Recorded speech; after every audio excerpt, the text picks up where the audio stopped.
This episode of On the Record is brought to you by B&D Rollers. B&D Rollers is the only manufacturer in the world to make new aftermarket hay conditioner rollers. The Crusher hay conditioning rollers have the ability to run on any machine, regardless of color or brand.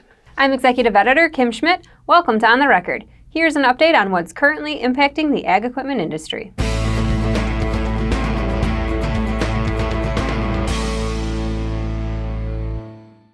U.S. farmers are already feeling the negative effects of the COVID-19 outbreak on the price of corn, and according to a report issued earlier this month, it will be felt beyond 2020. The report, which was analyzed by Dr. Gary Schnittke and Jonathan Kopis of the University of Illinois, projects a $59 per acre average revenue decline for the 2019 corn crop and an $89 per acre average decline for the 2020 crop compared to pre-COVID-19 projections. If realized, the 2020 crop year revenue would be the lowest corn revenue since 2006. That year, U.S. sales of row crop and four-wheel drive tractors fell 14%. According to the report, the residual impacts from COVID-19 on corn prices are very likely to persist into 2021 and possibly beyond, as two of corn's largest uses, livestock feed and ethanol, have been significantly impacted by COVID-19. Price declines associated with the 2019 crop will result in revenue losses. Even after accounting for increases in the 2019 commodity title and CFAP payments, total revenue declines by $15 per acre on the 2019 crop. For 2020, a post-COVID price of $3.20 per bushel and a national yield of 179 bushels per acre results in crop revenue of $573 per acre. Crop revenue of $573 would be $49 per acre below the average crop revenue from 2014 to 2019. $573 would be the lowest crop revenue since 2006. A June 16th report from the University of Illinois indicates the per bushel price of corn could trend even lower. According to the report, the current U.S. yield estimate from USDA is 178.5 bushels per acre. Given this yield estimate, an average of actual May future prices, the harvest price is projected to be $3.10 per bushel, and cash prices would usually be lower. A $3.10 harvest price would suggest cash prices below $3 this fall. This week's Dealers on the Move is RDO Equipment. The John Deere Dealership Group opened a new location in Dayton, Minnesota. The new 45,000 square foot store combines the parts support of RDO's former Brooklyn Park location and the TopCon technology focus of its former store in Bloomington. Now here's Jack Zemlicka with the latest from the Technology Corner.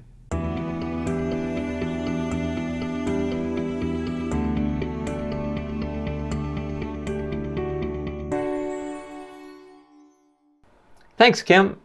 The results of the 8th Annual Precision Farming Dealer Benchmark Study, with contributions from dozens of farm equipment dealers, input retailers, and independent precision companies, trend toward a conservative reality and a cautious outlook for the majority of respondents. The 2020 data collected during the first and second quarters reflect the influence of an inconsistent ag economy, further complicated by the impact of the global coronavirus pandemic on dealerships' precision revenue. Still, precision dealers generally maintained a positive financial forecast, tempered somewhat by adjusted expectations and shifting sales and service priorities. Comparing responses gathered from 24 different states, Canada, and overseas, about 19% of dealers reported precision revenue growth of 8% or more in 2019, nearly on par with the 20% who forecasted this level in last year's report. While close to meeting projections, 2019 marked the first time in 5 years that dealers didn't exceed their higher-end revenue expectations. In last year's report, 28% of dealers reported precision revenue growth of 8% or more in 2018, slightly ahead of the 26% forecasted. So what are dealers expecting this year?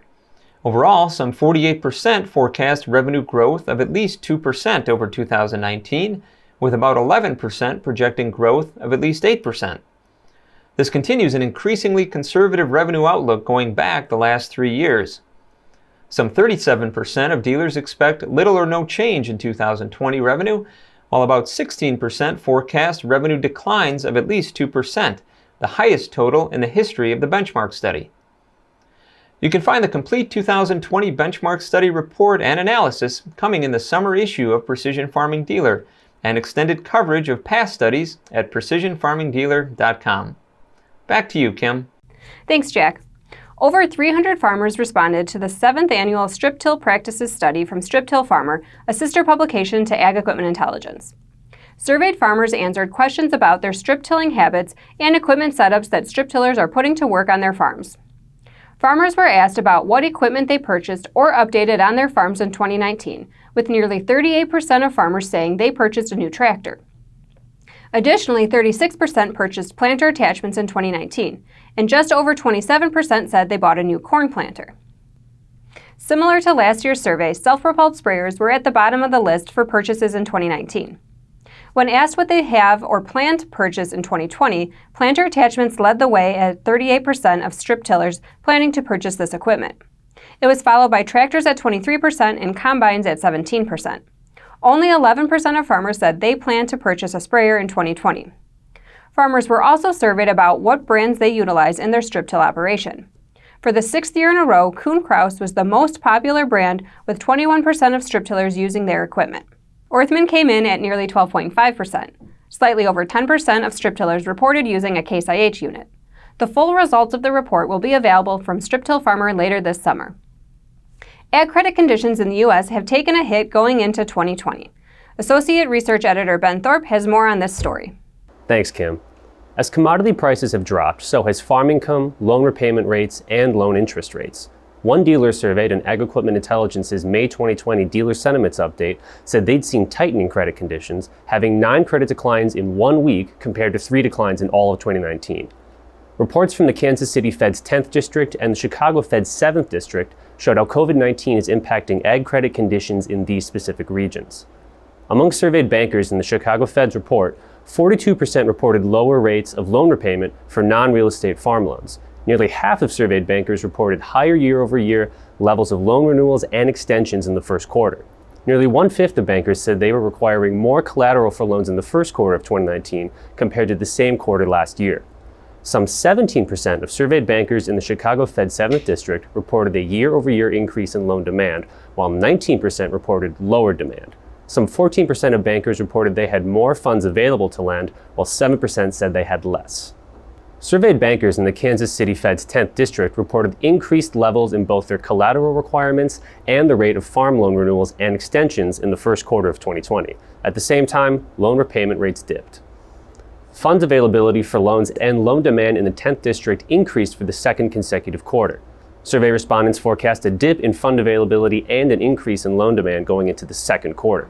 Additionally, interest rates on all types of farm loans declined sharply alongside the recent decrease in benchmark interest rates. Almost 2/3 of surveyed bankers in the 10th District reported farm income lower year over year in the first quarter of 2020, the highest percentage since early 2017. Back to you, Kim. Thanks, Ben.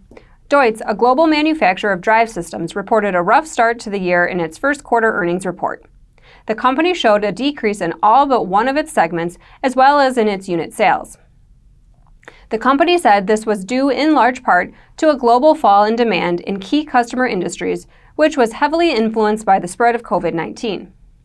Deutz's revenue fell by 25% year over year to $384 million in the first quarter of 2020. Among its segments, only the service business showed positive gains, with revenue rising about 3%. All other segments' revenue fell in the first quarter, with construction revenue down 26% and agricultural revenue down nearly 36%. By region, the company reported decreases across the board in the first quarter. The greatest decline in revenue was in the Americas, with Deutz reporting $71.3 million in revenue, down nearly 38% from the same quarter last year. Revenues in the Asia-Pacific region were down 35% from the same quarter last year. Deutz's smallest decrease was in the Europe, Middle East, Africa region, where revenues dropped more than 17% from the same period last year. As always, we welcome your feedback. You can send comments and story suggestions to kschmidt@lestermedia.com. Until next time, thanks for joining us.